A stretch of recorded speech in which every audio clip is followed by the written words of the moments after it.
Restart by Gordon Korman. Chapter 27. Aaron Hakimian. Young man, we've been waiting nearly half an hour, the Dumbledore tells me. You promised to set up the card table for us.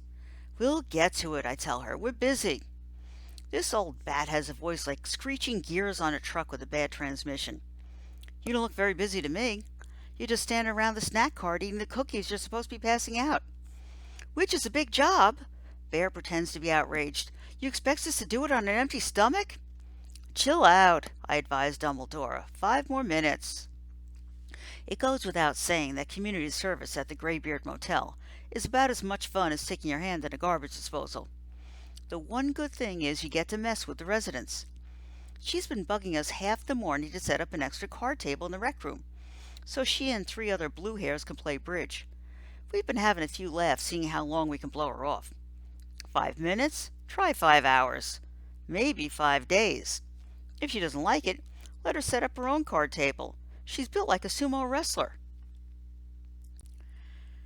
In frustration, she retreats into the rec room, and Bear and I crack up.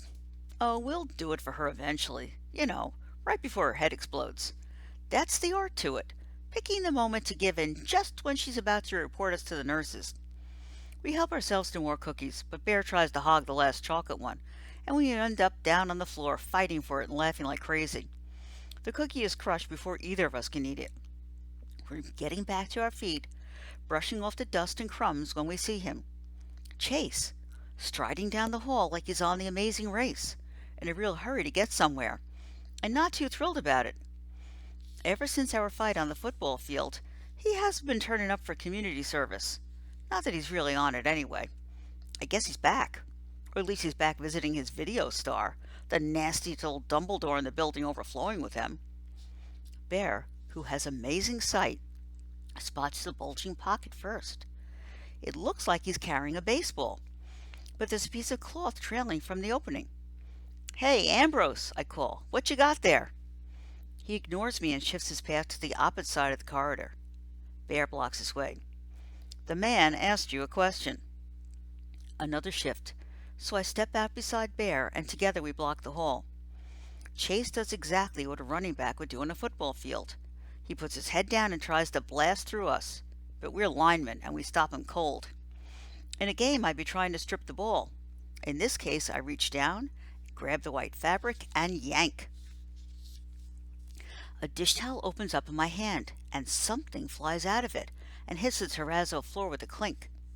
Star shape, blue ribbon, the geezer's metal.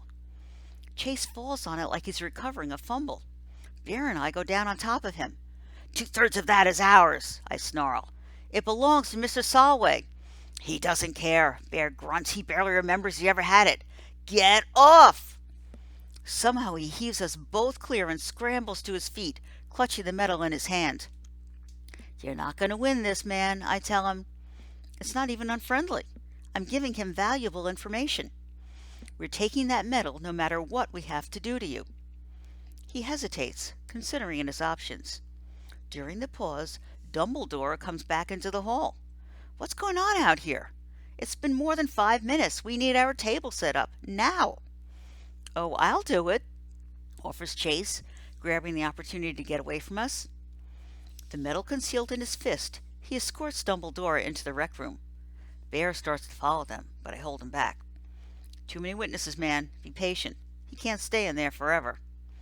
We watch like hawks from the doorway, figuring he might try to stash the medal and come back for it later, while we're not around. It's in his right hand. He never opens those fingers while he's setting up the folding table and chairs. He keeps one eye on us. I favor him with a grin that says, We're gonna get you if we have to stand here until the next ice age. He's toast, Bear whispers triumphantly. The only way out of that room is through us.